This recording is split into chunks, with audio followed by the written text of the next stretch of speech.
I was a little angel when I was growing up. And now I have to go to confession. Because the truth of the matter is, probably like every kid, I struggled with obedience. And obedience to mom and dad especially was something that was required in the family. And maybe you grew up like I did, and you realized that you needed to be obedient or there would be a price to pay. And I can't recall any real instances of major disobedience where I was bucking the system or whatever. But even today, my mother would probably tell you that I'm still somewhat disobedient. And there are moments in our lives, I think, when we reflect on it, it's probably true to say that all of us have that little rebellious streak in us of disobedience. And yet over time, I know that looking back on the situation, I realized, and make sure the kids in our congregation realize this, is that when mom and dad asked me to be obedient, I could see that it was for my own good. Now at the time, I probably didn't see that, or I didn't want to see it, but the reality is I could look back and say that every time they wanted me to be obedient to them, it was because it was going to keep me safe from harm, or it was going to help me build my character, or help me find that personal self-discipline that I needed to mature into as a young adult. And so kids, obey mom and dad. Typically, they're right. I'll give you a little wiggle room, right? It's sad when we have, moments when adults abuse their power, in terms of having people obey. And I certainly know that there are bad people out there that use that command power in order to do bad things. But again, for my family, at least my experience, I always look at that now and see that mom and dad wanted what's best for me.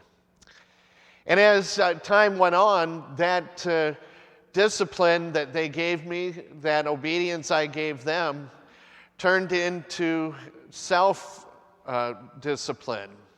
And it's really the core of that self-discipline that's made me the person I am. And I realized that I needed that self-discipline in order to be able to make it through life and to excel and succeed to where I was able to be here today even. And I look at that and I see that that early training in following commands and being in obedience has helped me live a happy life and a good life. Because again, it became part of instilling in me a sense of self-discipline, knowing what my focus is, knowing what my core values are, and knowing that all of those reside around the Christian and Catholic faith. It's interesting that when we reflect on our Catholic faith and the quality of obedience, it's one of those qualities that people resist, I think. And in fact, there are a lot of people out there, I bet, that kind of agree with what the Catholic Church teaches. They agree in concept. But what makes it difficult is that we have within the faith a requirement of obedience to God and to God's laws, to His commandments. And it's that which some people find is difficult, hard to take, or that which they just resist. I'd rather live footloose and fancy-free. What do I need to put myself through all of that command stuff and all of that obedience stuff when my life is happy? And yet we know that all of those commands that God gives us and the requirement of obedience, like my parents, those things make me a better person. Those commands and me being obedient make me the kind of person that God wants me to be. And ultimately, those commands and that obedience leads me to happiness. Certainly, happiness here and now, and what we pray, God please, happiness hereafter. And obedience to God and God's commands is really required in our faith. And so the first question is, today, how seriously do we take God's commands and this discipleship quality of being obedient? You know, in Exodus, we hear that God is enjoining a law onto the people. And the law is really twofold. It's to live in right relationship with God and to live in right relationship with one another. And so we hear God enjoin on the people saying, you should not molest the alien. You should not do bad things to widows and orphans. And on and on and on. And what we have to construe is that the people were doing bad things to widows and orphans. The people were molesting aliens. So God enjoins on them a law to live in right relationship with one another. And he takes that a step further by saying, you need to live in right relationship with me. And we know that the 10 Commandments are based on this practical application. We're called to live in right relationship with God, and the other commandments say that we're called to live in right relationship with one another. You shall not murder, you shall not covet, you shall not commit adultery. All of those are qualities of living in right relationship with one another. And that's what we're called to. But Jesus in the gospel does an interesting thing. He elevates the game. He elevates the requirements. And we see that we move from living or being enjoined ourselves to live in right relationship with God and with one another. Now we are called to live in love with one another. And that's a far greater step. Right relationship is easy, isn't it? Painfully polite with one another. Courteous, kind. You stay out of my business, I'll stay out of your business. That kind of stuff. Whereas Jesus takes it to a whole new level when he says, love your neighbor as yourself. That's a whole new dynamic that requires us, in obedience, following God's command, to truly have a greater concern for neighbor than just being in right relationship. It means that we have to have compassion, mercy, forgiveness for those around us.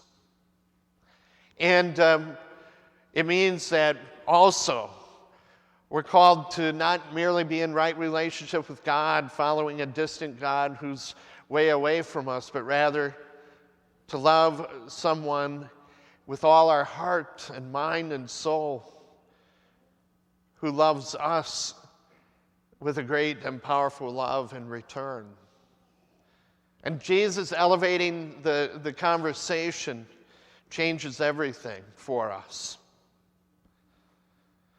You know, a lot of pain comes into the world because of people not following and obeying God's commands. You see it, I see it. And it's sad for us because The world doesn't have to be filled with unhappiness. And in fact, God has created us to be happy in this life and happiest in the next life. And yet we see so much pain come into the world because so many disregard the commands of God. So many refuse to obey God and this law of love. You know, think about it in our own families. Some family members haven't talked to each other in 30 or 40 years because of something small and petty. Jesus says those things have to stop. Some, we hurt one another in arguments and fights. Those things happen. But the lingering resentments must cease. We live a comfortable life, and when we see somebody poor and needy, we can't just have callous disconcern.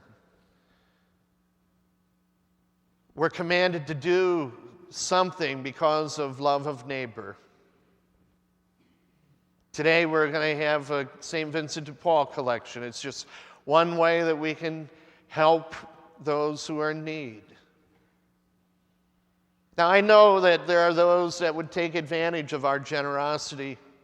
And I know that there would be people that would take advantage of God's generosity. But at the same time, we let that work itself out before the judgment seat of God. So this week, as we consider what it is we need to do, I want you to think about the difference between being in right relationship with one another and right relationship with God, and this new higher calling that Jesus gives us, to love God with all our heart, mind, and soul, to love Him who gives us such great and wonderful love Himself. How am I loving the God who created me?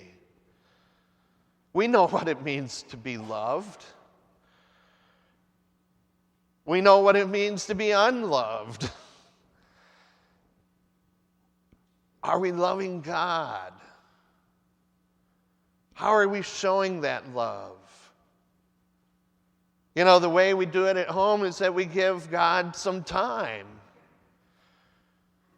The biggest issue is that we ignore God. Or worse yet, we leave Him here in church as we head out to Bob Evans. Or wherever you go.